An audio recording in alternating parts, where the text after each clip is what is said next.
was something like 2 million square miles, and it housed between 50 to 150 million people, which at that time was almost 50% of the world's population. The Persian Empire was enormous, and in order to govern it, it was broken into basically provinces called... I wish to talk about a personal fascination of mine. I say fascination because I'm not sure I'd call him a hero.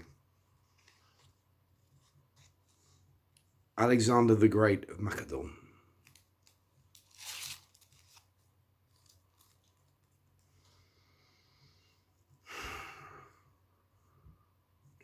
Controversial figure, if you know your history.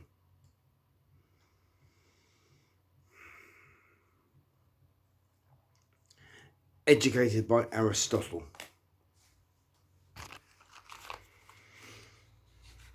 Son of a tyrannical father and a tyrannical mother. Possibly the murderer of his father by proxy.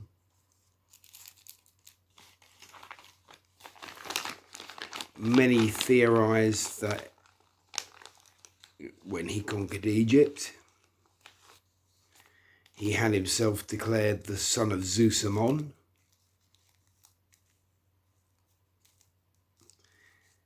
In order to distance himself from the murder of his own father.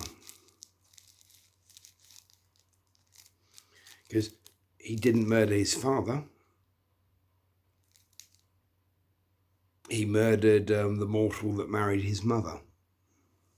This is speculation. But what cannot be doubted is Alexander's intelligence, drive, and ability to read a battlefield.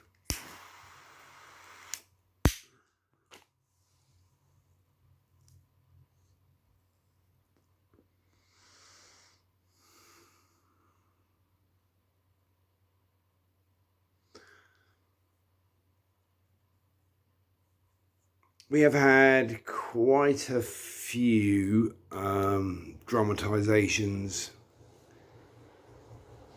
in film and television, but I think one of the best is Alexander the Making of a God on Netflix, which I'm currently watching.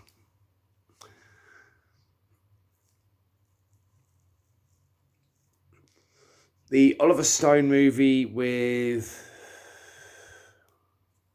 bloody hell, what's his name? Little Irish guy.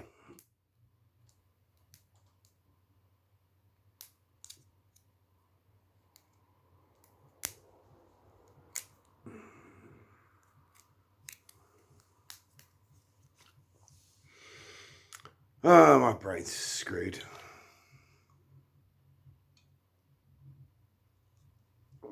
Well, that was terrible. I mean, Val Kilmer did a good Philip of Macedon.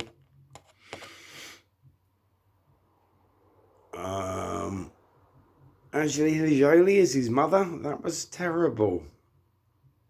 She's only about, 4 years older than the actor that was playing her son. Ooh.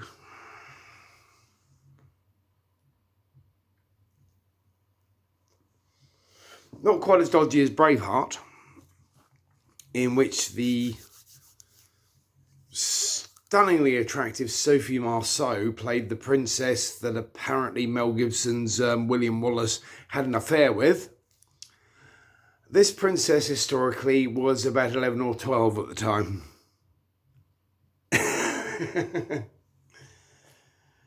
That's not actually very funny, is it? But then again, as a quote I put on Facebook earlier stated, trauma can lead to unhealthy coping mechanisms. Cheers.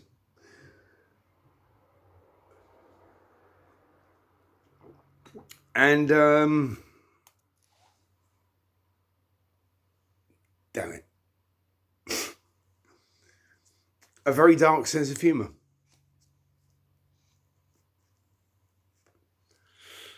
Talking of dark things and dark senses of humour, I've seen many people on Facebook, yeah, I'm still on there because I'm old, basically state that the latest attack by Iran on Israel with missiles is the beginning of World War III. If you think like that, then surely the beginning of World War III was when Russia invaded the Crimea in 2014. This is merely Iran poking the bear. Again. They did it in April, they've done it again.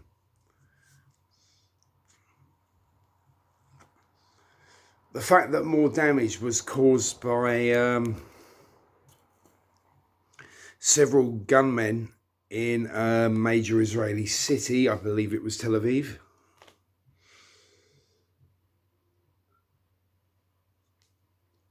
I may be wrong. In which roughly 20 people were killed. More people were killed in that incident than were killed in the Iranian missile attack, thanks to Israel's Iron Dome.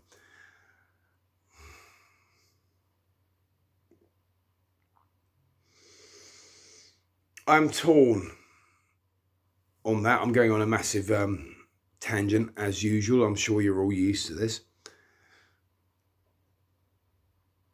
I believe from an Israeli point of view, they are fighting to defend their country.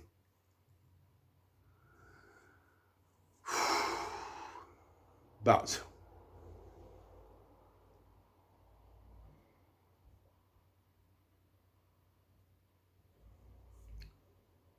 they're pushing it too far.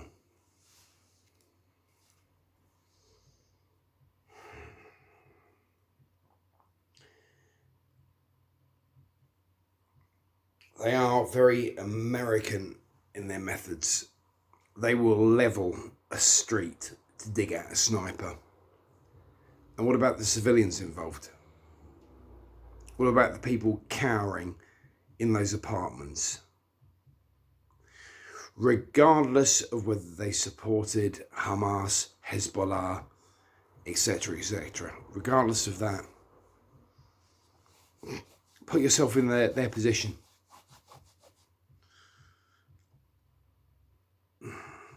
Think about it.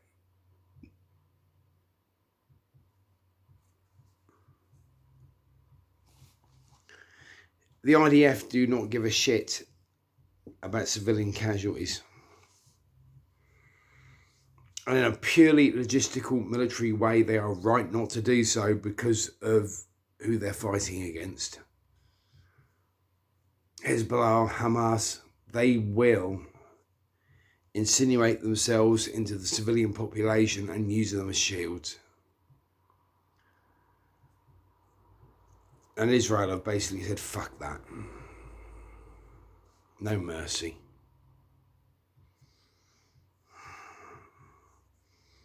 And yet at the same time, it's heartbreaking to see normal, everyday Palestinian people caught up in the middle.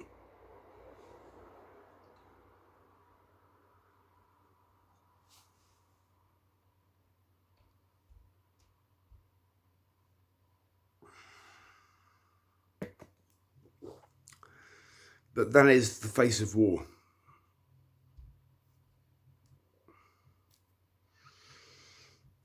Going back to Alexander. How many thousands, possibly millions of civilians perished in his campaigns?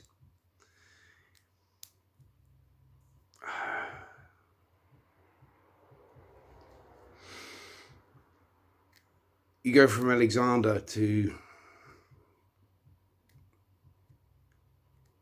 Julius Caesar.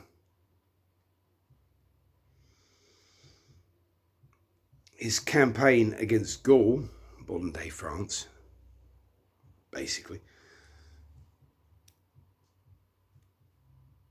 How many men, women and children were killed? How many sold into slavery?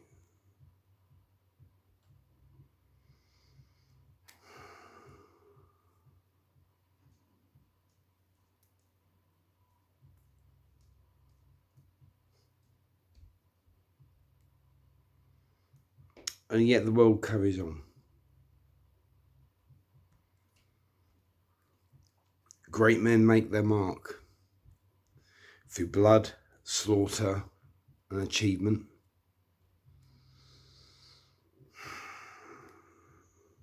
Yet the merry-go-round goes on, doesn't it?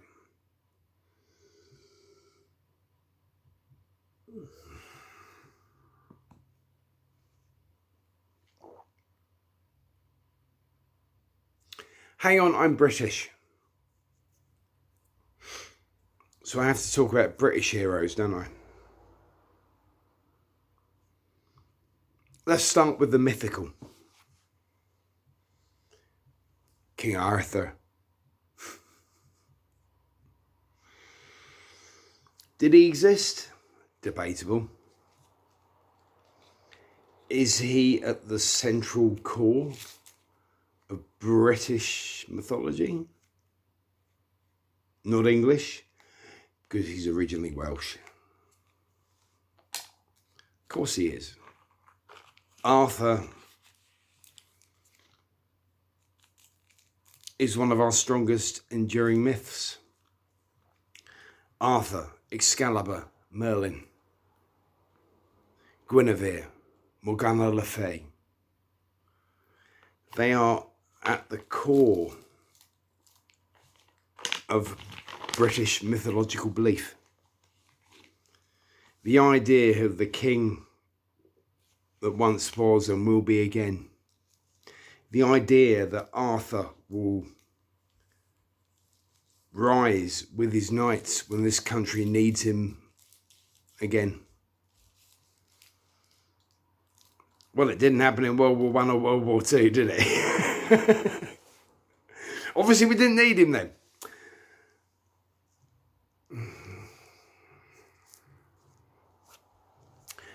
I read Arthurian myth when I was 6, maybe 7. I read Tolkien not long after.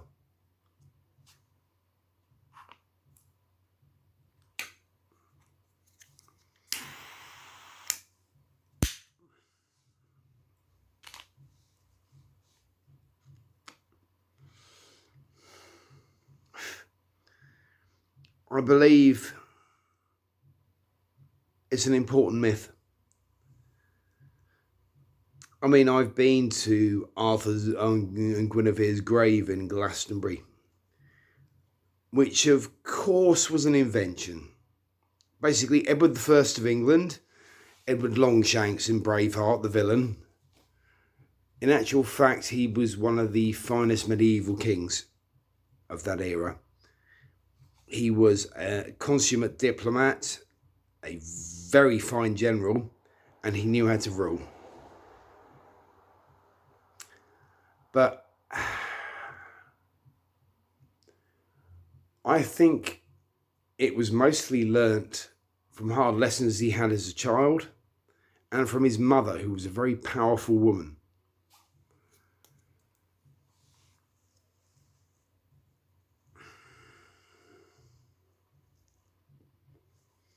Certainly far more effectual than his father.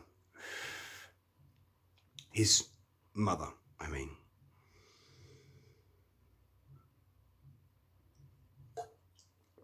Edward I was all round one of the finest kings of the medieval period of England. Many people praise Richard the Lionheart. Really?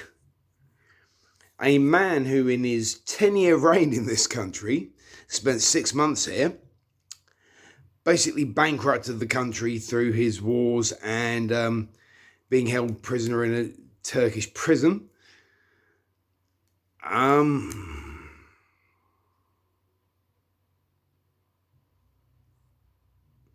It always amuses me that in front of the Houses of Parliament, the seat of democracy in this country apparently, there's a statue of Richard the Lionheart, one of the most tyrannical, non-democratic of all medieval kings. Irony much?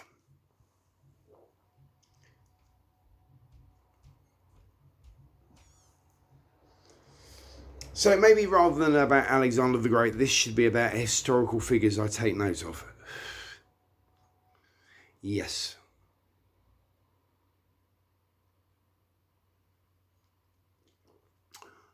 Or semi-historical figures, King Arthur being a point of view.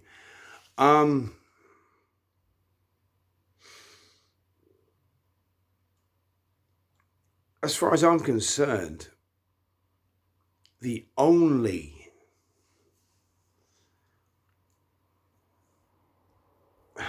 not only, other than the original myths,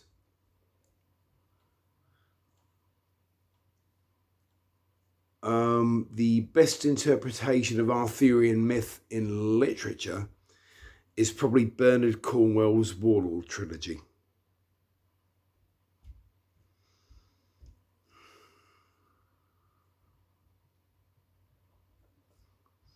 The best film version, it's still John Boorman's Excalibur from the 1980s, with a very young Helen Mirren as Morgana Le Fay, Nigel Terry as King Arthur, Patrick Stewart as Guinevere's father, Sherry Lungi as Guinevere, Liam Neeson as Sir Gawain. It is totally wrong with the armour. No one was wearing plate armour in 4th century Britain. Excuse me.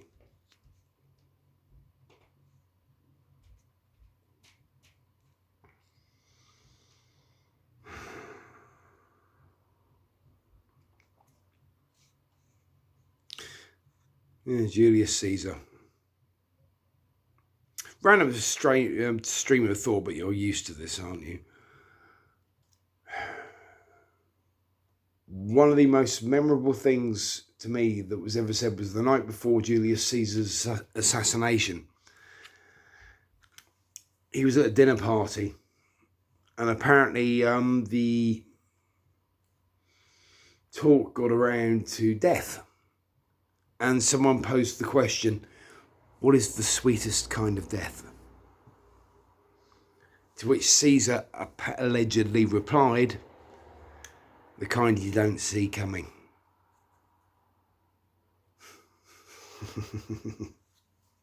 Yep, I'd agree with that one. You never want to see your end coming, do you? No point in preparing for it. When it happens, it happens.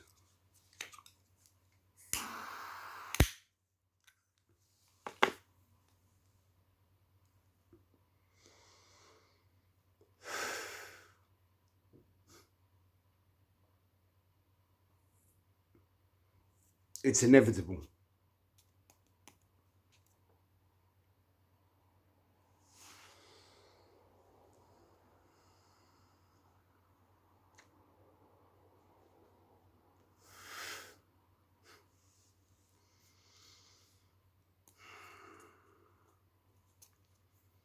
But when it comes to life, one of my philosophies is, and this comes from Bernard Cornwell's Warlord trilogy, his Arthurian ones, a soldier takes his losses like he takes his plunder, lightly.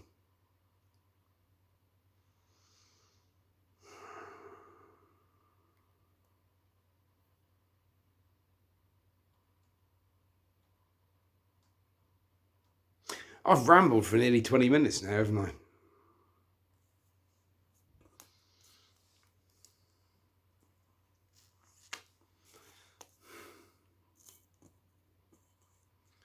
The world is in a state of flux. Chaos, anarchy, unfairness, misunderstanding and fear surround us.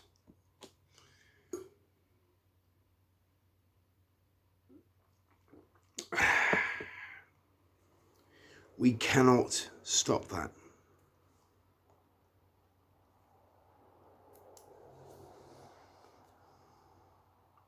We cannot prevent it. What can we do? We can ride the storm. Embrace the entropy. Go with the flow. Defend what you know to be true.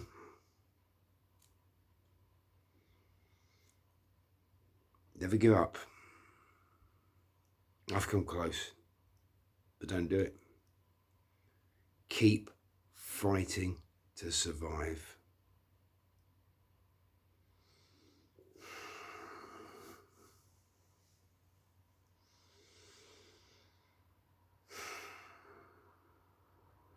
That's all you can do. You bow down, give in to fear, do what you're told by those who you know do not have your best interests at heart.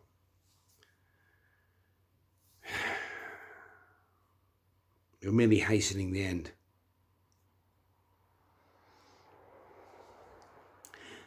Defy and fight against what you know to be untrue and wrong.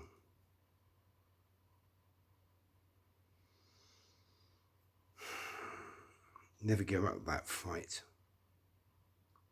Hell, it's all I live for.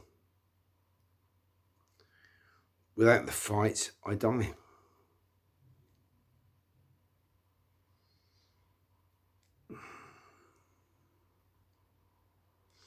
And that's not right. But it works for me.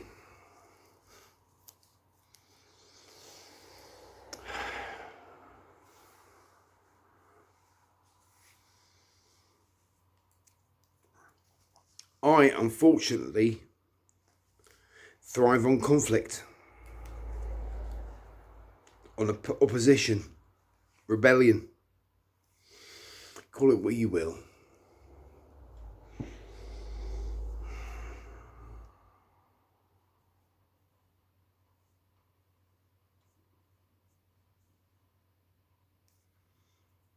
I'm too long in the tooth to change that now.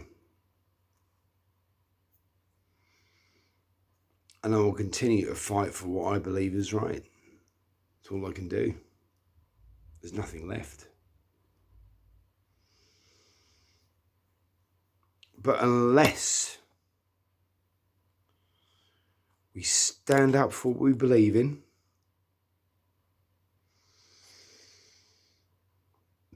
providing what we believe in isn't totally wrong, because you have to be willing to adjust your views. New information comes along, you digest it and you think, oh, hang on, I may have been a little bit wrong on that issue. That's not weakness.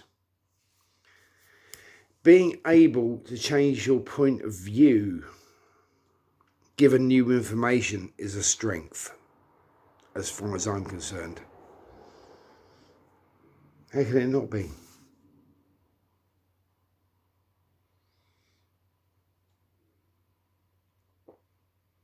I don't know where this is going. I never do.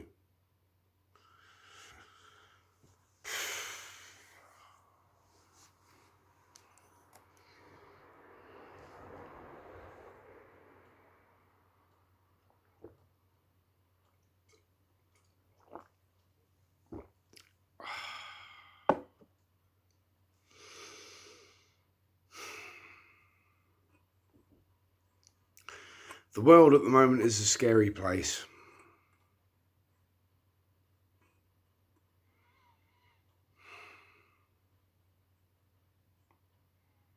I don't know where it's going.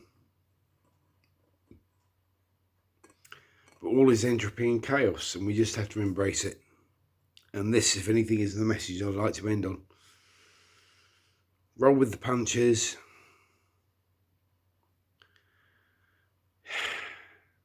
Continue to fight for what you believe in.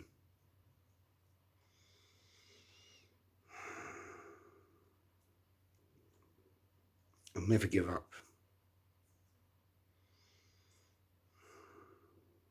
back down when you need to.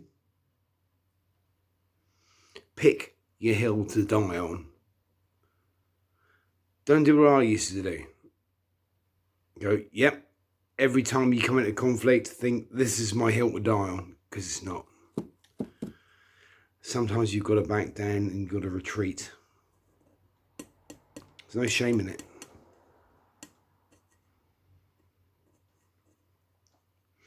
But pick your time to come back and fight again. Don't sacrifice yourself needlessly. There are too few warriors left. We are needed.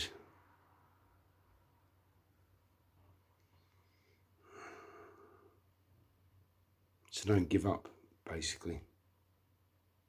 I've nearly given up on numerous occasions. And I've got people backing me up. Does that make me weak? Maybe. I don't really know. Depends on your definition of weakness, I guess.